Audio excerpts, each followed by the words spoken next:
What's up, guys? We are now on to the 9th shelf of my wrestling collection. We're starting off in 2001 here, Judgment Day. Triple H and Stone Cold on the cover. This pay-per-view was okay. There was some potential for some really great matches, and then others that, were just okay. Rikishi, William Regal was more of just a filler. Same with the Rhino Big Show test match. Chyna and Lita, you knew at this point they had Chyna matched up against guys that she was just going to dominate. So it was kind of a squash match, and you knew it was going to be. Chris Benoit and Kurt Angle always deliver 100%. They never have a bad match. The tag team turmoil, entertaining. There was a lot of really good tag teams in there. Triple H and Kane was good. Stone Cold and Steve Austin was also good. I would say this was just more of an average pay-per-view, but definitely one of the better Judgment Days up to this point.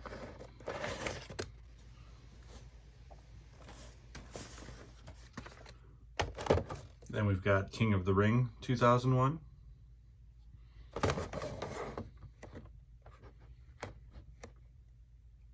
Yep, this is the one where Edge wins the King of the Ring.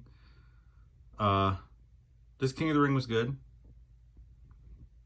Kurt Angle wrestled a lot in this pay-per-view. He was in the King of the Ring tournament, plus he was in the Street Fight. The Street Fight was one of the best matches, if not the best match of all of 2001. Undertaker and Diamond Dallas Page. It was a great debut for Diamond Dallas Page. Unfortunately, they never booked him right after that, to where he just fell all the way to the bottom of the card for some reason. I don't know why they didn't want to use him, because he was really good on the mic. Then you had Jeff Hardy and X-Pac. They were trying to make the light heavyweight championship mean something. The Dudley Boys versus Spike and Kane was kind of dumb. Stone Cold versus Chris Jericho versus Chris Benoit was an amazing match. Stone Cold really did a good job showcasing the younger guys. This was a pretty good pay-per-view. Again, only average. In my opinion, 2002 is when it really started to pick up, at least for me. From there, we get into the Invasion. This was a solid pay-per-view. I liked this one. Just wondering what was going on. The one, obviously, they didn't have any huge names from WCW, which is what kind of made this angle fall flat, but they started off really well. Mike Awesome and Lance Storm versus Edge and Christian. So, it's an okay match. Nick Patrick versus Earl Hebner, I thought that was funny because, two referees facing each other. APA versus Sean O'Haire and Chuck Palumbo. It was okay, considering, I'm not a huge Chuck Palumbo fan. Sean O'Haire had a lot of talent, though. It's a shame what happened to him. Billy Kidman and X-Pac. Trying to make, hoping they weren't going to mess up the Cruiserweight title like they did the Light Heavyweight belt, but they did. They just didn't know how to book it. William Regal versus Raven. Didn't get why that was going on. Then they had the 6-man tag match where it just seemed like it was just to throw people on the card. Jeff Hardy versus Rob Van Dam was amazing. One of the best matches on this card, if not the best. Trish Stratus and Lita versus Tori Wilson and Stacy Keibler. Not good at all. And then the inaugural brawl was really great. They built up to it really good. And then the Stone Cold Steve Austin turn. Amazing.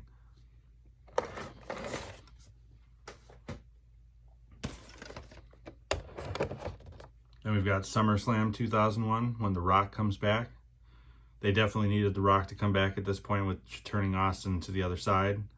It would have been interesting to see if, Stone Cold was still on the WWE side, to have The Rock come back and face like the NWO, Hogan, Nash, Hall, Goldberg, Ric Flair, people like that. Unfortunately, that's not what we got with this angle. Lance Storm versus Edge, solid match, especially to open the show. Dudley Boys and Test versus APA and Spike, more of a filler match. X-Pac and Tajiri, again, they're just trying to make it, those titles mean something. Chris Jericho and Rhino, I loved the promos from Jericho leading up to this match. The match itself wasn't very good. Jeff Hardy and Rob Van Dam, they just had such great chemistry. They deliver every time they're in the ring together. Undertaker and Kane versus DDP and Canyon. They were still booking DDP pretty good here. after this pay-per-view is when they started not to use him. Booker T and The Rock, average. Stone Cold and Kurt Angle, amazing. I'm surprised those two didn't work together more often.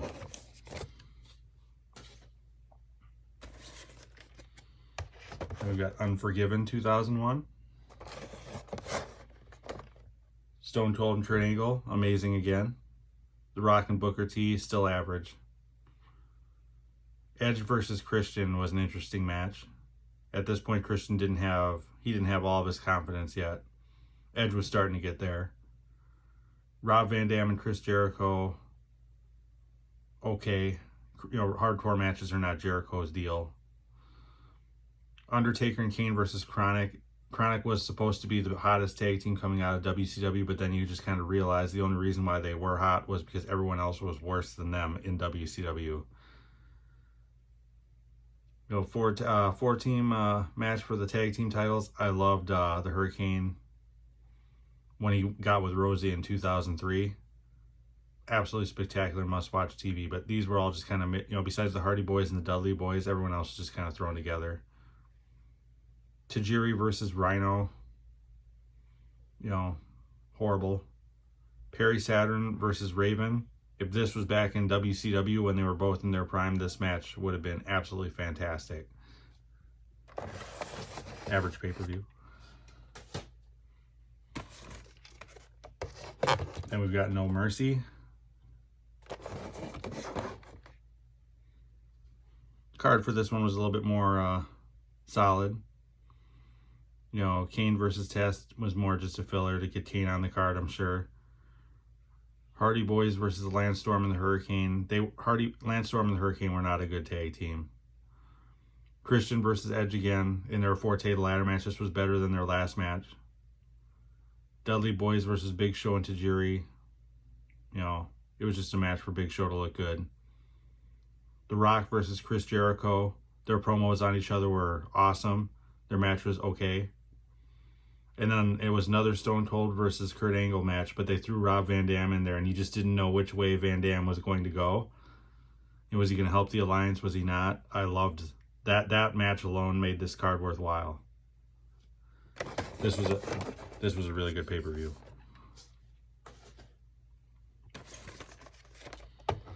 Then we've got Rebellion, the second pay-per-view in London this year. And the first one where they had the invasion going on.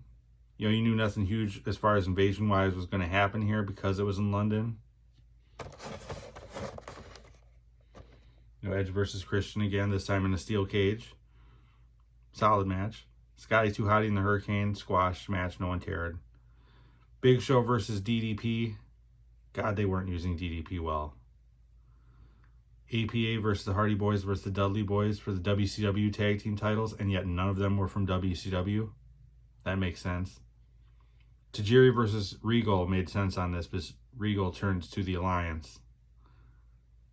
Kurt Angle versus Jericho, not very good. Unfortunately, not in this pay-per-view anyway. They've had better matches. Divas tag team match was kind of a joke. Stone Cold versus The Rock. You knew people wanted to see that. Unfortunately, the vibe of this match, you knew nothing huge was going to happen. So I think the fans just kind of knew that. So it didn't have the vibe that their other matches had. So overall, this was an okay pay-per-view.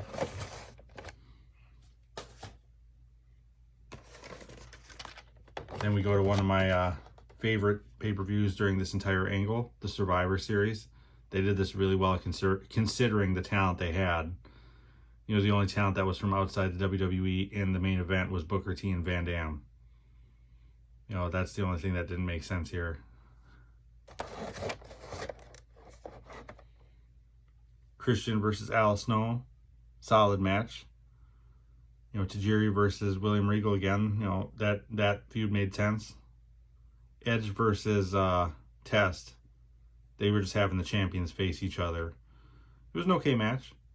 Hardy Boys and the Dudley Boys. You know, they had that twist with Jeff Hardy taking, you know, too many risks and stuff like that. So that was okay. Immunity Invitational Battle Royal match. I loved that match. because anyone could have won, and you knew that the person who won was not going to get fired. Even though you knew most of them were not going to get fired anyway, it still made the Battle Royal have stakes. Six-pack challenge, not very good. The main event was very solid. You know, great match. Back when Shane McMahon actually knew how to wrestle. You know, everyone was on the ball. You know, Van Dam brings it. He really does. He ups the tempo of that match. Kurt Angle, Stone Cold. You know, Undertaker and The Rock delivered as well. You know, this was definitely one of my favorite pay-per-views of 2001. Then we got Vengeance. You know, this pay-per-view, the last pay-per-view of the year, is always only average, at least in my opinion. It's never great. So I wasn't really expecting a lot out of it, and it was okay. It was better than most December pay-per-views. Scotty 2 Hotty and Albert versus Test and Christian. You know, I think Test and Christian were part of the Un-Americans. Intercontinental match, Edge versus William Regal, very good match. Jeff Hardy versus Matt Hardy. Again, you know, it's that payoff of that you take too many risks type of thing. Dudley Boys versus Big Show and Kane. They just threw Big Show and Kane together. Trish Stratus and Jackie. It's a pretty solid match. Rob Van Dam versus The Undertaker was amazing, because you did not expect The Undertaker to be in a hardcore match. And boy, The Undertaker delivered in that match. I wish they would have used him more in that, you know, in that role. Just it would have elevated the hardcore title, just because they're like, I'm not necessarily saying making him the champion, but throw him in there every once in a while and have some kind of weird way to why he doesn't win. Because he is, you know, he's so believable being so violent. And then the tournament to crown the new champion, I like that they went with Jericho just to try to elevate someone who hasn't been champion before. You know, Kurt Angle and Stone Cold was an amazing match. Jericho and The Rock, only okay. Stone Cold and Jericho, not as good as Kurt Angle and Austin, but still really solid. So all in all, I was pretty impressed with this pay-per-view. Now we're into my favorite. 2002 to 2009 was when I really liked the WWE. This was probably, and probably still is, one of my favorite Royal Rumbles right here. So many good matches, so many big stars in the Royal Rumble because of the merger and all that, to where you have there was probably like 10 to 15 guys in the Rumble itself that could have legitimately won and been in the main event at WrestleMania. So it made you wonder who was actually going to win. I mean, you kind of knew they were going to go with Triple H because he was coming back, but it is believable with that roster of people. You know, out of all those people, let's see, Undertaker, DDP, if they'd used him right. You got Stone Cold, Steve Austin, Triple H, Mr. Perfect, Kurt Angle, Big Show, Kane, RVD, and Booker T. So 10 names in there that could have won. Then you had the Goldust returning. You had the Godfather. That just made the crowd go nuts.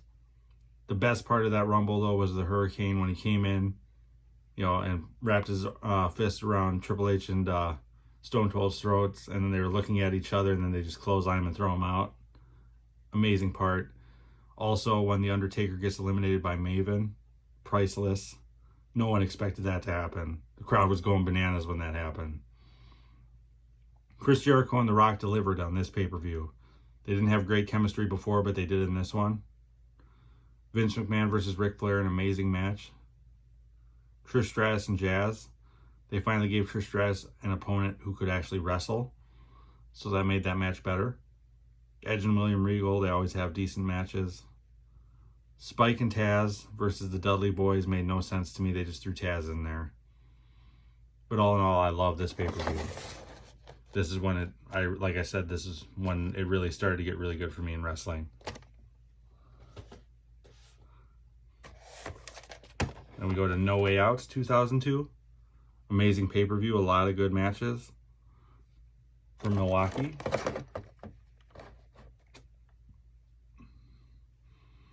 Tag Team Turmoil, a lot better this time around. A lot of tag teams that are actually tag teams for once. Goldust versus RVD. Great way to showcase the returning Goldust and yet push RVD. Triple H versus Kurt Angle, great match. They always have decent matches. The whole angle with Stephanie McMahon being in there as well to try to stop Triple H from getting into the main event was great. William Brass Knuckles on a pole match. Anything on a pole is never good. So that match was not very good. Taz and Spike Dudley versus Booker T and Test. Again, throwing together tag teams.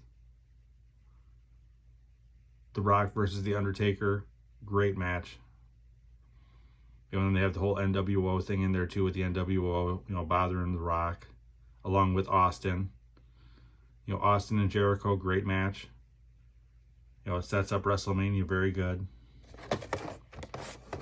Crowd was real happy to see the NWO back at this pay-per-view as well.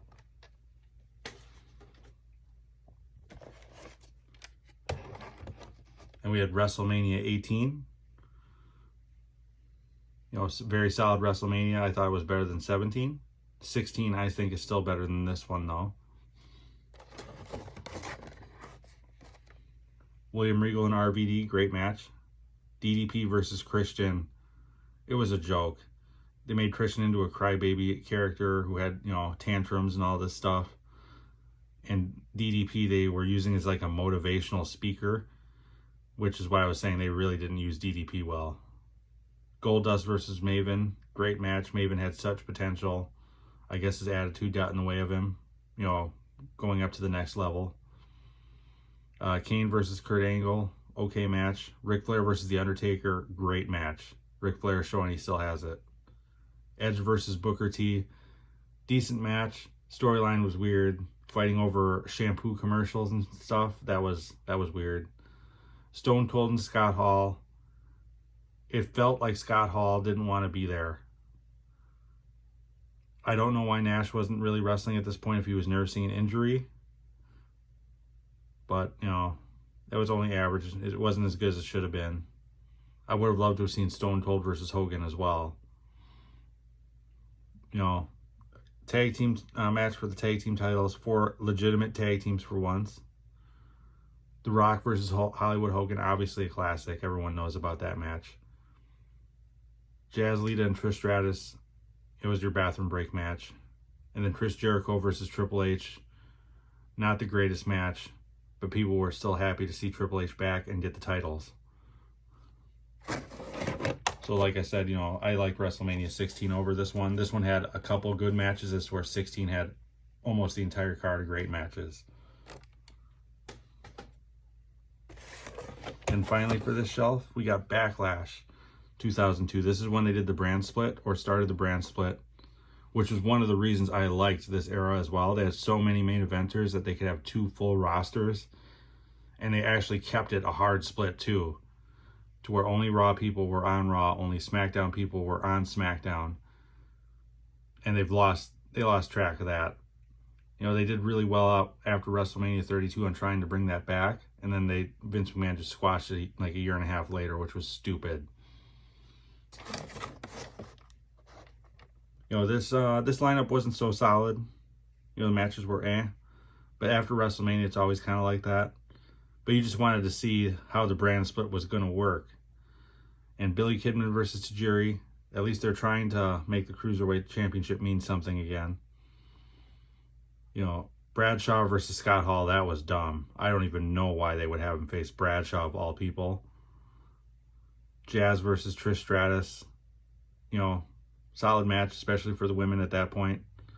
Jeff Hardy versus Brock Lesnar, amazing match. The debut of Brock Lesnar. You know, Edge and Kurt Angle, you know, good match. RVD and Eddie Guerrero, amazing match. You know, to have Eddie Guerrero back at this point was awesome. Stone Cold and The Undertaker, fantastic match. They work so well together. And the storyline of them wanting, you know, both from Raw wanting the title match. You know, Billy and Chuck versus Al Snow and Maven. You know, you got why Maven and Al Snow were together. But, you know, still, you know, it was eh. Triple H and Hogan, amazing. You know, so amazing. I loved this run for Hulk Hogan. And that'll do for this shelf of my wrestling collection. Let me know what you think. Feel free to like and subscribe. I will see you next time.